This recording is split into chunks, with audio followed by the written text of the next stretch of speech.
Paz do Senhor, irmãos. Graças a Deus. Abra sua Bíblia no livro de Neemias, capítulo de número 3. Amém. Agradeço o convite. Evandro, Deus abençoe o irmão por este convite. Todos acharam, irmãos? Capítulo 3 do livro de Neemias, vamos ler 2 versículos, que é o versículo de número 1 e o versículo de número 14. Amém? Os irmãos ainda que estão procurando, mas o nosso querido sonoplasta já colocou aqui. Amém? Então vamos ler.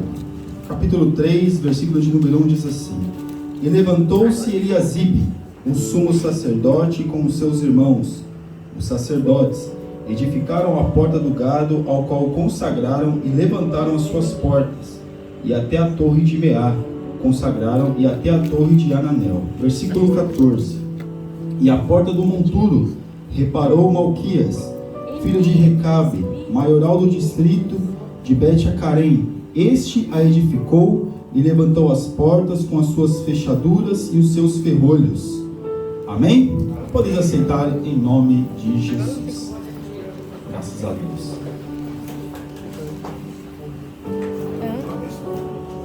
Antes de salvar Meus irmãos, todos nós já ouvimos falar acerca de Neemias. Acredito que todos já ouviram uma mensagem falando de Neemias, dos muros. Neemias é um personagem bíblico ao qual ele é muito pregado, muito fala sobre ele, porque ele toma a iniciativa de ir até Jerusalém para edificar os muros da cidade. Mas não foi só muros que ele edificou, irmãos, também foram as portas. Porque quando os babilônios entraram na cidade, eles acabaram com tudo. Destruíram as portas, destruíram os muros, destruíram o templo, destruíram a cidade. Só que Neemias, meus irmãos, ele estava tranquilo, no sentido de que ele não precisava necessariamente de ir até Jerusalém. Por que eu digo necessariamente? Porque foi uma opção dele. Porque quando ele conversa com alguém e pergunta como está Jerusalém, a pessoa descreve o pior cenário possível. E nós estamos vendo, meus irmãos, cenários de guerra, como agora. Os irmãos ligam a televisão e está lá falando sobre a Ucrânia. O que mostra acerca da Ucrânia? Só destruição. Só que Neemias, ele coloca no coração dele um propósito. Quando ele vê aquilo, quando ele ouve aquilo, ele coloca no propósito dele de voltar para a cidade, para poder ajudar o seu povo. Só que antes de ele falar com o rei, ele ficou 400 dias orando, para poder ir falar com o rei. Segundo os estudiosos, dizem que foi mais ou menos essa quantidade de tempo. E Neemias toma essa decisão para ir para Jerusalém. E chegou um determinado momento que o rei o vê ali, meio cabisbaixo, meio triste, e pergunta para Neemias o que estava acontecendo. E Neemias descreve aquilo que estava acontecendo acerca da sua cidade. E aí o rei mesmo, Artaxerxes, fala com Neemias e diz para ele que ele poderia voltar para a cidade dele se ele quisesse, para poder ajudar na reedificação dos muros. E daria um suporte para ele, porque ele precisou de cartas para passar pelas províncias. E Neemias vai até a cidade e começa a fazer a obra. E começa a reunir as pessoas, a organizar as pessoas para que a obra fosse feita.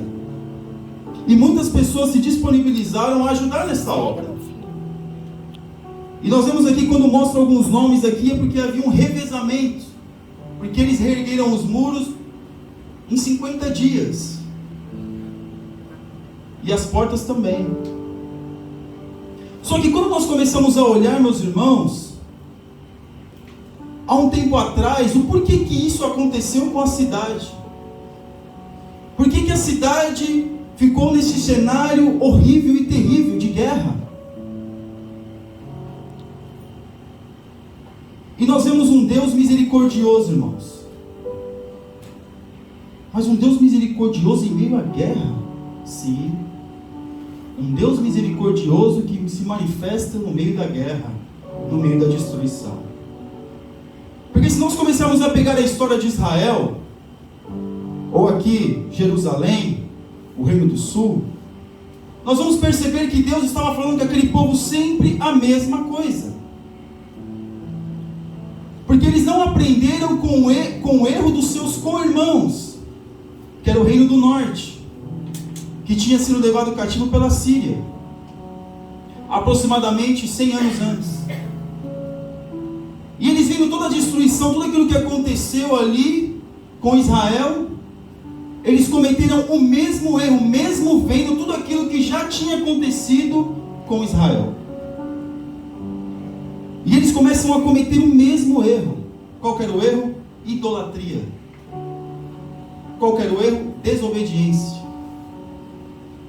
E Deus, com a sua misericórdia, com o seu poder, com o seu amor, com a sua graça, Ele está dando oportunidade para o povo. E fala para o povo: se conserta, se arrepende. Porque se vocês não fizerem isso, vai vir a destruição. O Reino do Norte, meus irmãos, Deus permitiu que fosse levado cativo e as tribos ficaram dispersas. Porque era assim que os assírios faziam: dispersavam o povo para não haver um ajuntamento e um levante. Mas quem invade Jerusalém é Nabucodonosor, um homem mais autoritário, que se não faz aquilo que ele quer, ele vem e arrebenta com tudo. E mesmo Deus falando com o povo, em meio a tudo isso, Deus falou com o povo, usando o profeta Jeremias, falando: olha, vocês estão pecando, mas se entreguem ao rei para que não haja destruição e morte. Olha Deus dando chance para o povo, para que pelo menos a cidade não seja destruída e as pessoas não morram. E o povo não deu ouvidos. O profeta clamava na cidade, na praça, e falava para o povo que tinha que se arrepender. Quando viu que era iminente e havia vir o juízo de Deus sobre o povo não se arrependeria. Mesmo assim, Deus deu uma alternativa para o povo, que foi: rendam-se, porque senão vai vir a destruição. E aí, meus irmãos, Nabucodonosor manda um homem, deixa ali um governador, para começar ali a poder organizar as coisas. Só que aí o rei teve uma grande ideia, e que os profetas já falaram antes: não desça ao Egito para pedir ajuda.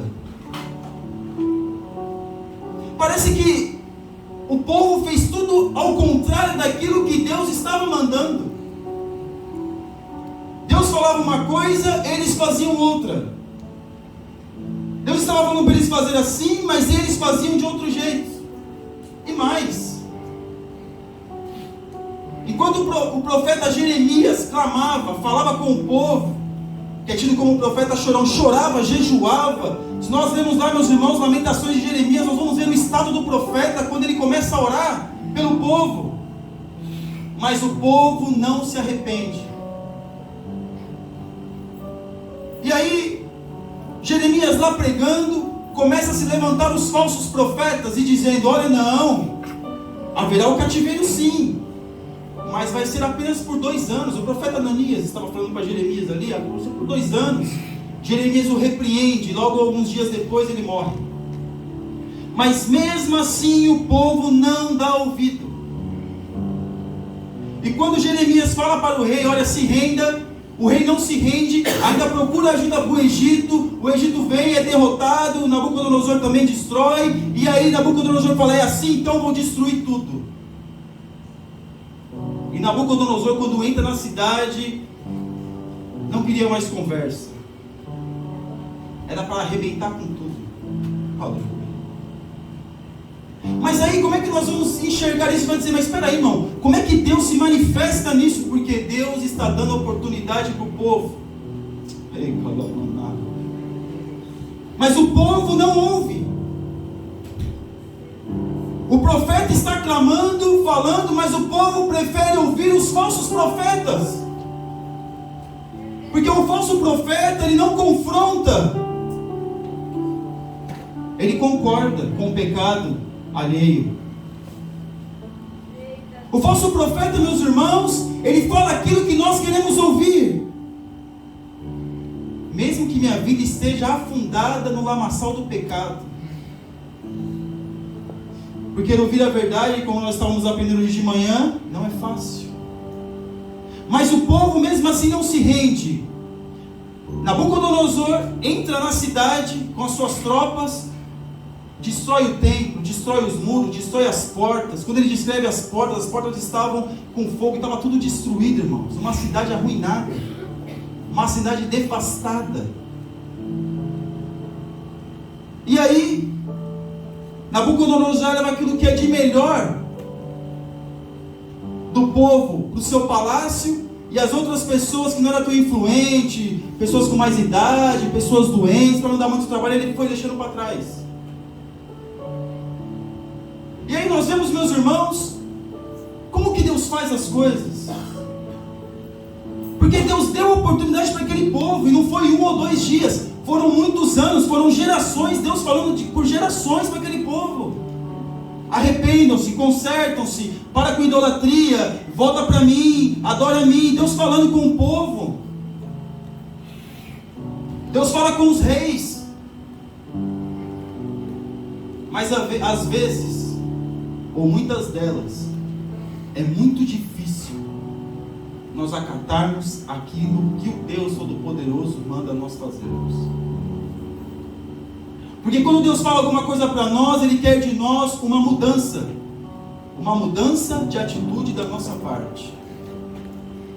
E Deus sempre usa homens para que a sua obra seja concluída, para que a sua obra seja feita. Aqui usou Jeremias. E aqui, meus irmãos, esse capítulo vai falar de muitas portas, de pelo menos 10 portas aqui. Mas a porta que Deus colocou no meu coração foi essas duas: a porta do gado, que é tida como a porta das ovelhas, e a porta do monturo, que era a porta onde eles abriam para depositar todo o lixo do vale do Rinom, onde Jesus até descreve aquele vale como inferno, porque ali era colocado enxofre para que o fogo não se apagava, porque o lixo deveria ser queimado todos os dias para que o verme não proliferasse. E Jesus, ele fala que no vale do Rinom o verme ele morre, mas no inferno não. E aqui Jeremias, ele vai edificar a porta. Os muros, os irmãos já conhecem a história dos muros, mas a porta, irmãos, a porta é o lugar onde nós podemos entrar e sair de um ambiente. Parece cômico isso, mas a porta fala muita coisa aqui na Bíblia. Porque Jesus, quando ele está ali falando com a igreja da Ásia Menor, o que ele fala? Eis que estou à porta e bato. Quem bate, meus irmãos? É quem está do lado de dentro ou quem está do lado de fora? De fora. Porque deixaram Jesus do lado de fora. Aleluia. Deixaram Jesus do lado de fora. E nós estamos vendo aqui, agora, Jeremias não só edifica os muros, mas edifica as portas. Porque a cidade deveria ser não apenas uma cidade, mas uma cidade organizada. Porque cada porta dessas, se os irmãos puderem, depois vão ler, era feita uma determinada coisa. A porta do peixe era comercializado algumas coisas ali, como a pesca, como alguns utensílios para as pessoas comerem. A porta velha, a porta dos cavalos. Mas aqui a porta do gado, aqui a porta das ovelhas, que alguns estudiosos dizem que ficava perto do tanque de Betesda. Ela fala acerca que por ali, e somente por ali, que se entrava o sacrifício, o cordeiro, para poder ser sacrificado no templo. Porque dentro da cidade, meus irmãos, não tem como ter criação de rebanho. É fora da cidade. Então o cordeiro era escolhido no rebanho, o melhor, passava pela porta das ovelhas para poder ser sacrificado no templo. Olha a oportunidade que Deus está dando para esse povo. Olha a oportunidade que Deus dá, aleluia, para mim e para você. Louvado seja Deus. queria restaurar o culto, Deus queria restaurar o sacrifício, Deus queria restaurar, meus irmãos, a comunhão com aquele povo. Deus queria restaurar, e Deus vai lá e fala: olha, as portas, porque o sacrifício do Senhor tem que entrar, meus irmãos. Aquela porta das ovelhas era a porta de entrada, não era a porta de saída. Porque Jesus, quando está batendo lá na Ásia Menor, Ele está batendo porque Ele está lá de fora, Ele quer entrar, aleluia. E aqui essa porta das ovelhas era uma porta de entrada, porque o sacrifício deveria entrar e nunca mais sair. É o culto. E Deus está ali, meus irmãos, trazendo a memória daquele povo, trazendo para aquele povo, para eles terem a oportunidade de cultuar outra vez. Alguém já viu uma casa sem porta? Terrível, né? Que segurança que tem uma casa sem porta, irmão? Se tiver algum problema na sua porta lá, e a porta ficar aberta, no Brasil ainda é um pouco mais complicado, principalmente em São Paulo, onde eu moro, né? Ele já fica, né? Aqui em Portugal também. Imagina. Sabe por quê, meus irmãos? Porque Deus gosta de organização. Deus não gosta de bagunça. E aqui, meus irmãos, Deus vai dando a oportunidade para Neemias e para aquele povo, para que eles pudessem reorganizar o culto, o sacrifício. E o sacrifício grita na nossa mente ao que, meus irmãos? Arrependimento. E Deus ali falando para aquele povo, trazendo a memória, Jeremias, ele vai lá e faz a porta, ajuda os irmãos ali para poder melhorar, para poder estruturar aquelas portas, para que o povo pudesse ter o culto, as coisas poderiam ser organizadas, para que pudesse ter o lugar da ovelha, do cordeiro, para poder entrar e ser sacrificado no templo. É a oportunidade que aquele povo está tendo de ter o culto. É a oportunidade, aleluia, que mesmo com o pecado, mesmo com a iniquidade daquele povo, a nossa iniquidade, Deus dá a oportunidade para que o culto e a comunhão venha a ser refeita. E ali, aquela porta, e se edifica as portas. E Deus está reestruturando o culto com aquele povo. Porque Deus é um Deus de culto. Deus é um Deus de culto. O que é culto, meus irmãos? É relacionamento. O culto não é só na igreja. O culto é em todo lugar, porque o nosso relacionamento com Deus, aleluia, tem que ser em todo lugar. Seja no trabalho, seja na escola, seja onde for, seja no meio dos ímpios, o nosso culto tem que ser todos os dias, o nosso relacionamento com Deus. E Deus ali, meus irmãos, dá a oportunidade, aquele povo ali, conjuntamente com Neemias, que toma a iniciativa e reconstrói a porta das ovelhas. E agora o povo poderia ter um lugar para a ovelha entrar na cidade e ir ao templo. Aí você me pergunta: mas irmão, como é que eles faziam antes? Desorganizado. Porque Esdras vai e edifica o templo, mais modesto do que o de Salomão, mas levantou um templo. Mas o que adianta, meus irmãos, uma cidade edificada se não tem estrutura, se não tem segurança? Assim pode estar a nossa vida, desorganizada, sem segurança. Porque numa cidade, meus irmãos, precisa haver muros, mas também tem que haver portas. Tem que haver na nossa vida a porta de entrada, mas também tem que ter na nossa vida a porta de saída. E aqui nós vemos, meus irmãos, a porta do monturo, que era a porta de saída. E nós vamos vendo aqui que ele vai mais além, porque ele fala: olha, reparou Malquias, filho de Recabe, maioral do distrito de Bet-Aquerem, e esse edificou e levantou as portas com as suas fechaduras e seus ferrolhos. Irmãos, fechadura é uma coisa, agora ferrolho, eu fui pesquisar, que a gente vê os nomes na Bíblia, né?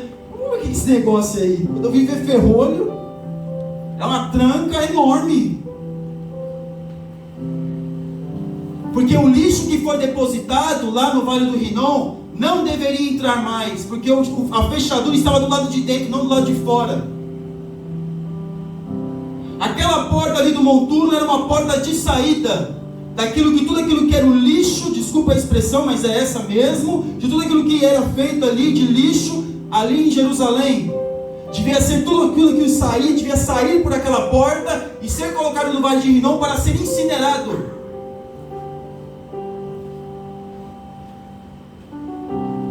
Para as pessoas não ir buscar o lixo que deixou lá. Aleluia, de Cabamanás. Eite manai, xalabassurianda, alabanã. Para as pessoas não ir vasculhar o lixo que deixou no Vale do Rinom, para buscar lá as coisas, ficar revirando o lixo que estava ali, por isso que era incinerado.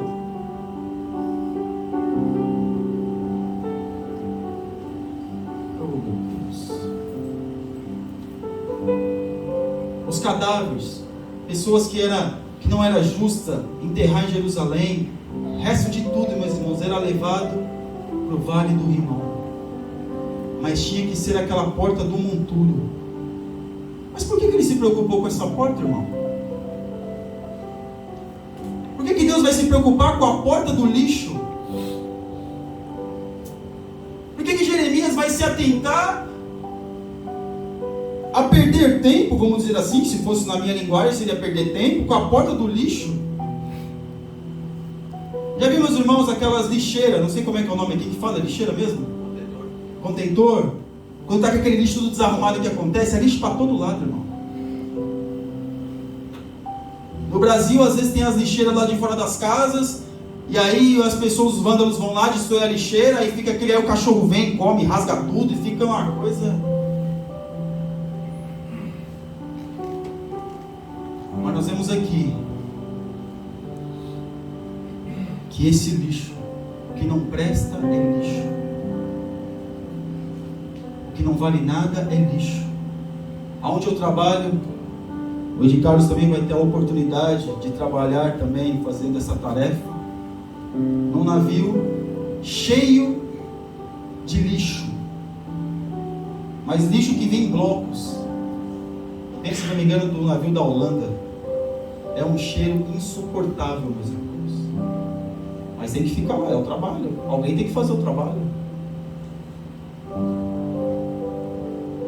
E aquele lixo vai ser incinerado aqui, as caldeiras aqui de Portugal.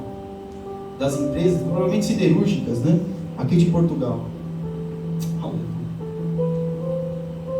Porque tem que ser incinerado. Um lixo, meus irmãos, se ele não for cuidado. Agora nós temos a questão de reciclagem, mas naquela época não existia isso. Porque não existia embalagem.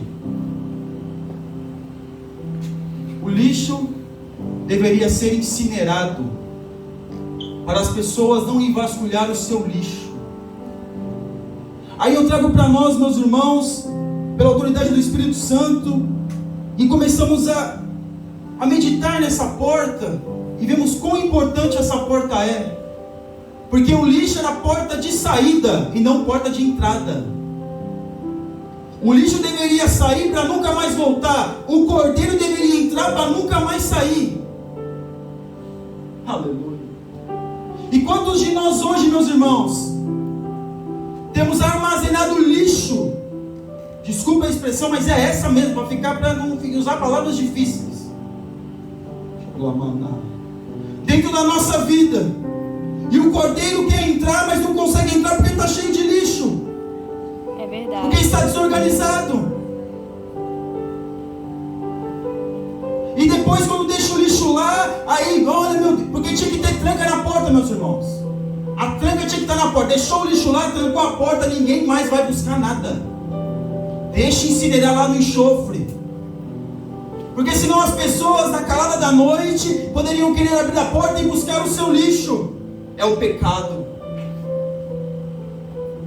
O pecado que o cordeiro vem, que entra pela porta das ovelhas, nos lava, nos redime, nos transforma. Aí nós vemos Deus dando oportunidade, vai ter o lixo. Ao invés de nós jogarmos o lixo fora, nós acumulamos. Quem já assistiu aqueles programas de acumuladores? Pois menos desse jeito. Agora você imagina aquilo dentro da vida do ser humano. Oh, Jesus. Deus está dando a oportunidade para nós nos livrarmos do lixo, do pecado, daquilo que está prejudicando a nossa vida, daquilo que traz mau cheiro, daquilo que não é, meus irmãos, para nós guardarmos, mas é para nós descartarmos e jogarmos fora e não ir buscar mais. Deus dá a oportunidade para o povo: olha, a porta, constrói a porta, está vendo essa porta aqui? Essa porta é a porta do lixo, essa porta aqui é a porta dos resíduos, para vocês jogarem fora, e eu vou trancar essa porta vai ficar trancada.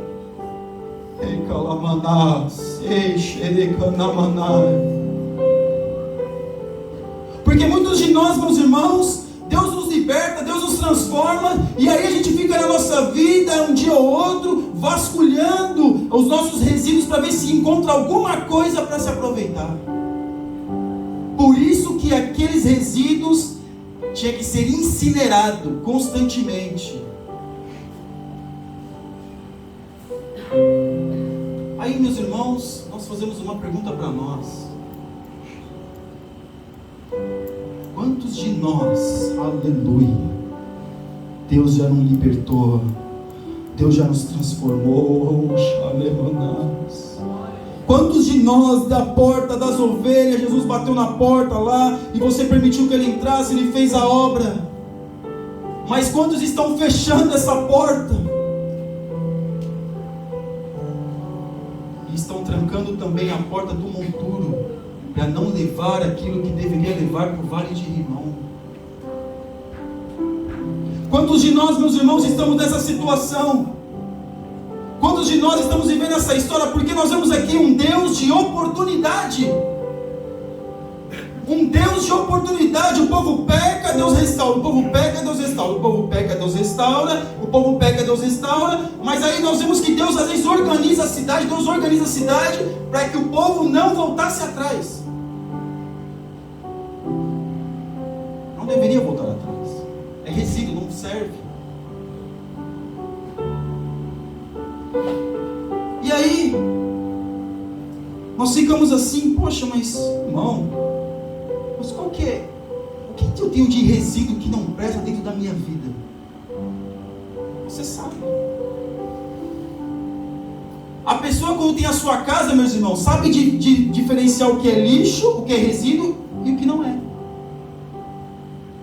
Você comprou um móvel novo, você vai jogar fora? Novinho ali na caixa, entrou pela porta ali, novinho. O homem acabou de entregar, novinho ali. Oh, é bom, mas eu vou jogar fora. Ninguém faz isso, irmãos. Se a pessoa estiver muito abastada, mas aí já é outra história. Mas o que Deus está falando aqui para este povo é oportunidade. Deus está nos dando a oportunidade. Deus, Ele quer cultuar com o seu povo, Ele quer comunhão com o seu povo, Ele quer restaurar a nossa vida espiritual, aleluia. Ele quer transformar a nossa vida. Mas para transformar a nossa vida, meus irmãos, nós temos que deixar tudo aquilo que não presta, tudo aquilo que não vai dar certo, não dá certo. Tudo aquilo que é lixo, nós temos que jogar fora, jogar na incineradora, para que a gente não venha ter uma loucura e querer voltar atrás. E a porta tem que ficar fechada, trancada, e até com guarda nela. Porque Deus, Ele restaura a comunhão daquele povo. Porque Deus é um Deus organizado. E Deus está dando a oportunidade para muitos de nós. Mas a pessoa prefere, muitos de nós preferimos conviver com o lixo do que jogar na incineradora, do que passar pela porta e jogar no vale do Rinom. Muitos de nós preferimos deixar o lixo ali no cantinho da casa, deixa acumular aí, não tem problema, mas aquilo vai criar bicho, aquilo vai ter barata, aquilo vai ter verme, aquilo vai ter muitas coisas ali. Porque Deus quer que nós venhamos nos desfazer daquilo que não vai dar certo na nossa vida, meus irmãos. Porque nós somos pecadores, meus irmãos. Nós somos pecadores. Nós pecamos, meus irmãos. Mas veja que com o pecado do povo, a porta do gado, a porta das ovelhas era aberta para o cordeiro entrar e trazer arrependimento, e trazer o culto para aquele povo. E aquela porta do lixo era sempre aberta para que o lixo pudesse ser incinerado. É um Deus de oportunidade, aleluia. Deus está nos dando a oportunidade. Agora, se nós não quisermos, meus irmãos, é um direito nosso, mas há uma consequência nas nossas escolhas.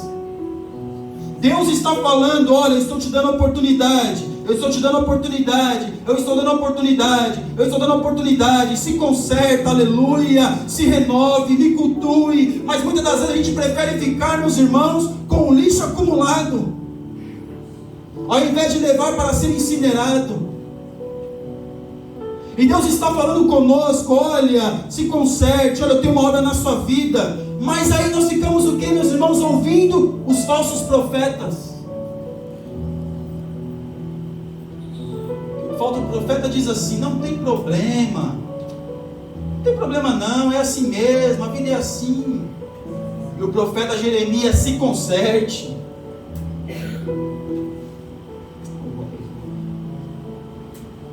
Porque o profeta Jeremias estava preocupado com aquele povo.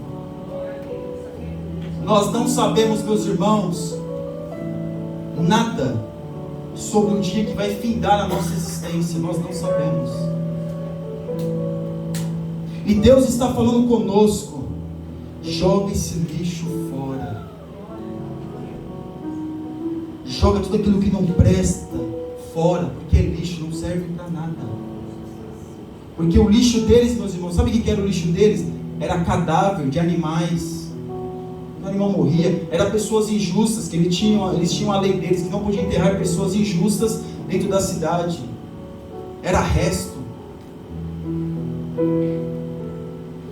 Deus não quer, meus irmãos, que a gente se acomode na sujeira.